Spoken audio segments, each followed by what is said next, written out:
Muy buenas noches, queridos alumnos de la clase de Ética, Administración Ética, segundo y quinto curso, sede Santa Rita. Hoy continuamos con algunos principios básicos, principios generales sobre la ética profesional o ética empresarial.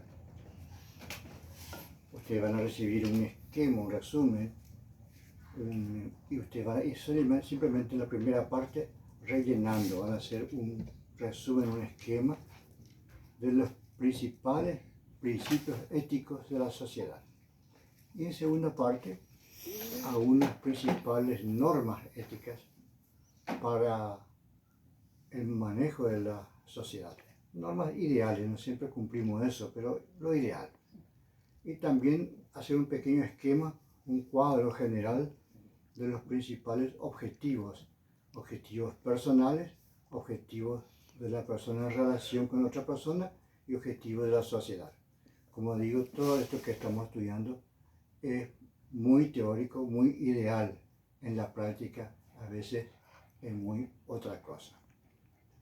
Entonces, ¿cuáles serían algunos principios éticos, algunos principios para el mejor manejo de la sociedad?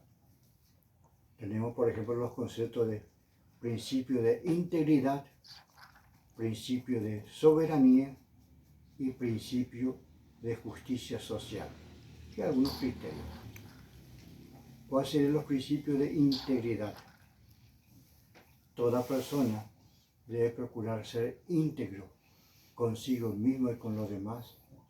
Solamente una persona íntegra puede progresar bien, realizarse y ser feliz.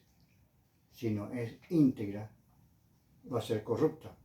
Y a la larga, tarde o temprano, pensando que va a ganar más, a la larga pierde más y pierde toda la sociedad. ¿Cuáles serían unos principios de soberanía?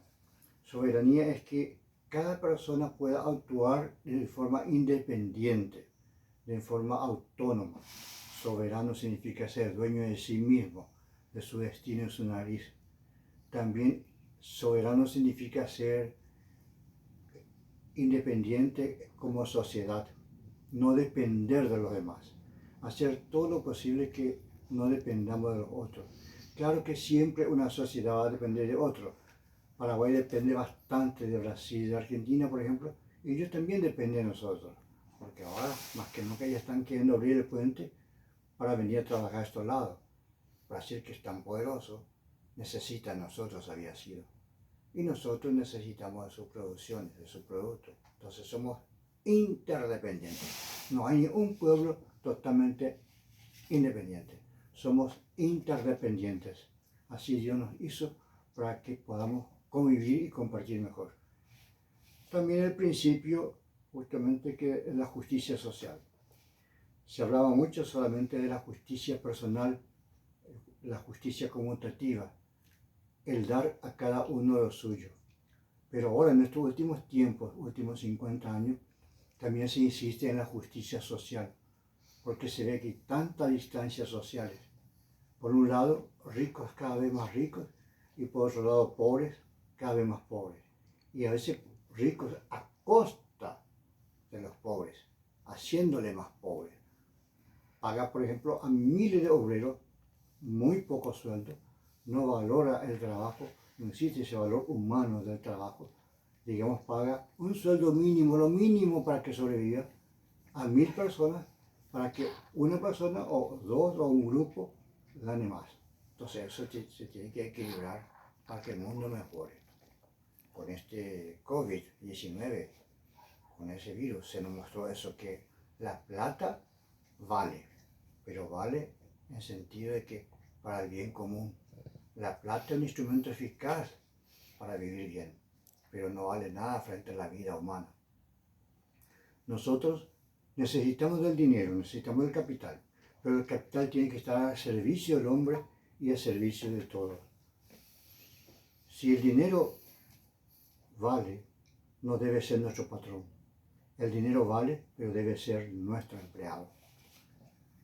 Otro principio, el principio de la además del principio de integridad, tenemos principio de soberanía. Repitiendo un poco, soberanía es que cada persona y cada pueblo sea lo más libre, lo más soberano, lo más independiente posible dentro de lo que puede como persona y como sociedad y como país. Principio de soberanía. Y también tenemos principios, dentro de los principios de soberanía y justicia social, tenemos algunos criterios. ¿Cuáles serían algunos criterios o principales normas para actuar mejor en sociedad? Y simplemente recordamos algunos. Ustedes pueden leer eso en Wikipedia, en la revista, en los libros. Ustedes pueden sacar después de un esquema que les voy a enviar más tarde. Y vamos a repetir. Todo esto nosotros vamos a repasar allá por septiembre, si Dios quiere, cuando termine esta pandemia. Vamos a hacer un repaso general, un refuerzo, y no se preocupen, ustedes serán excelentes administradores. Criterios de, por ejemplo, de la no violencia. Nadie quiere ser violento. La violencia trae violencia. Solo en últimos casos, cuando ya va a destruir la persona humana, cuando ya implica en la destrucción de la vida, cuando en el último caso ya no da más, uno puede reaccionar y reaccionar con violencia. Pero se espera que de toda persona, de toda sociedad, que no deba haber violencia, ni mucho menos guerra. La guerra no es normal. La guerra es una enfermedad de los pueblos. También un criterio que tenemos acá que anotado de la defensa del más débil. En un caso que haya peleas o conflictos entre varias personas o pueblos o comunidades, digamos, hay una comunidad que invadió un terreno y ese terreno no es propiedad privada de una persona, es propiedad social, propiedad del Estado. Ellos invadieron y uno quiso agarrar eso, entonces el Estado tiene que optar para ayudar a los más débiles. Tiene que procurar conseguir el documento, procurar que ellos tengan todo documentado sus terrenos, porque ellos son más débiles, por sí solos no pueden defenderse. Al defender el Estado, al defender al más débil, siempre estará actuando mejor. No cometer injusticia también con eso. Viene alguien y dice, esta tierra es mía, ustedes fuera de acá le chutan toda patada sin ningún estudio previo de las documentaciones. Sucede mucho eso y hay mucho manejo de plata turbia dentro de esos temas. También tenemos el criterio de la intimidad de los derechos humanos, de lo fundamental. Siempre se tiene que procurar los derechos humanos, el criterio de la persona humana. La persona es el primero y último criterio y fundamento de toda ley. La persona primero. También queremos hacer una especie de esquema, un resumen de los principales temas que hemos hablado ahora, comparando un poco la persona, sujeto de sí mismo, las personas en relación con los demás y la sociedad. Esa comparación, ese equilibrio, la persona en sociedad, sujeto ético de la persona en sociedad. Como digo, todo esto es apenas teórico, es bastante teórico, pero cuanto más ustedes entienden esto, más tarde cuando sean ya profesionales, trabajen un lado para el patrón, otro lado para los obreros, otro lado para la gente, los clientes que necesitan del trabajo y del bien común, necesitan de la calidad y cantidad de los servicios, los bienes y servicios. Entonces ahí haremos un equilibrio. La relación entre la persona en relación con otras personas y la persona en sociedad.